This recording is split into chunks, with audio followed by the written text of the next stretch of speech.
आप सभी लोग का स्वागत करते माता बहन बहु वीडियो का। एक मैं शिव चर्चा भजन गीत लेकर आई हूँ। आप लोग को पसंद लगे तो लाइक सब्सक्राइब और शेयर कमेंट में जरूर बताइएगा कि ये भजन गीत कैसा लगा।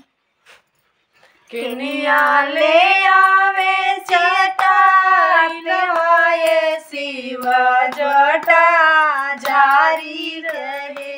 किनिया से आवे भगवान जहलिए दिना बारी रहे। पूर्व से आवे जटा लवाए शिव जटा जारी रहे।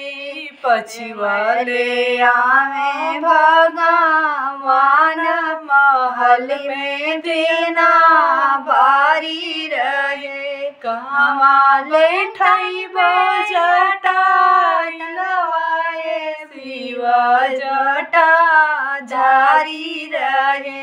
कहवा बैठैब भगवान महल में मियना बारी रहे। दुआरे बैठैब जटा लवाए शिव जटा धारी रहे। देवधर बैठैब भगवान महल में दियना बारी रहे। काई खियैब जटा लवाए शिव जटा जारी रहे। काई खियैब भगवान महल में दियना बारी रहे। पुड़िया खियैब जटा लवाए शिव जटा जारी रहे। खौआ